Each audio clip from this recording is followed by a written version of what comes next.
Today, I'm sharing with you my recipe for make-ahead pizza dough.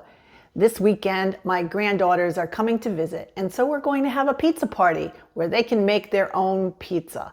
This recipe is so quick, so easy, but you do want to make it ahead of time to let the best flavors develop. It'll make the best pizza ever. The reason this recipe for pizza dough is so easy is because I'm using my bread machine. It's a relatively inexpensive model of bread machine, but it saves me so much work. The other tool that I recommend you have is a kitchen scale so that you can weigh your flour. Let's jump right into assembling the ingredients, and we'll talk about measuring the flour as part of that process. We're going to start with the wet ingredients. And the first thing is 3/4 of a cup of warm water, not hot water.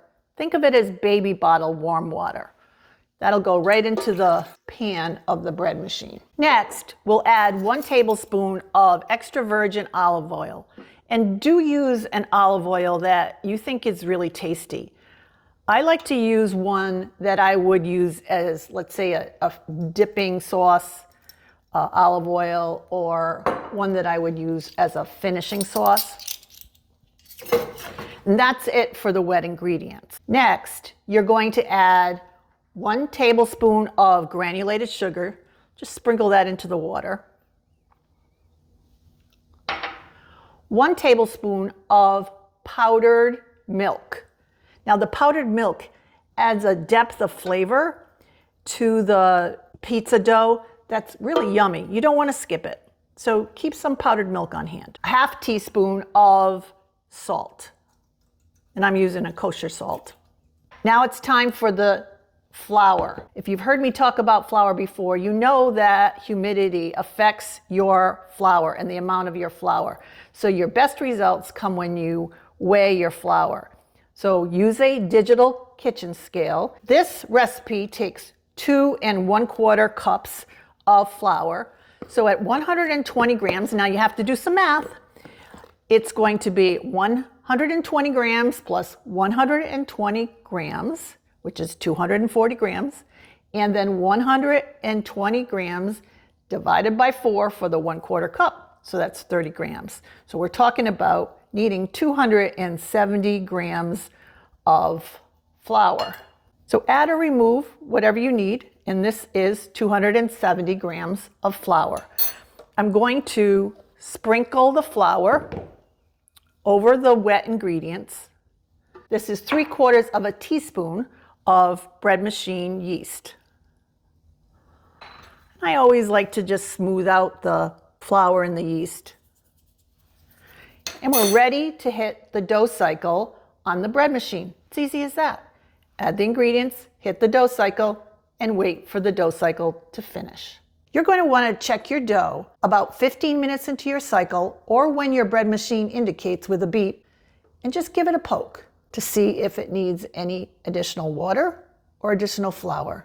If it's too wet, add a little bit of flour, a teaspoon at a time. If it needs more water, just add a little bit of water, a teaspoon at a time. At the completion of the dough cycle, I'm ready to package my pizza dough up for the refrigerator. I like to keep the pizza dough in the refrigerator from 3 to 7 days. Actually, the longer you keep it, the more flavorful it becomes.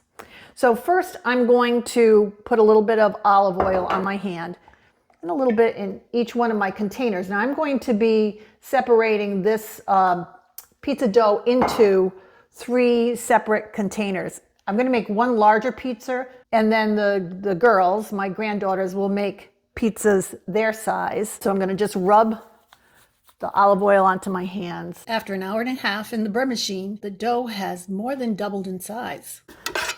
Take it out. And you know, I like to give it like a little bit of kneading.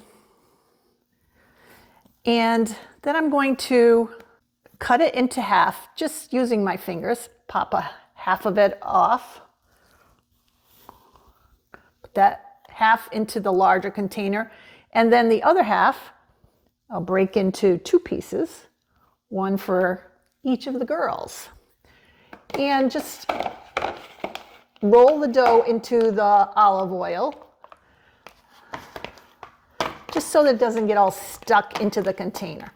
Now, the reason that I'm using these circular plastic containers is that I like the pizza dough as it rests into the refrigerator to form the shape that I'm going to actually make the pizza into. It will especially be easier for my granddaughters to press out the dough when it's in a circular shape.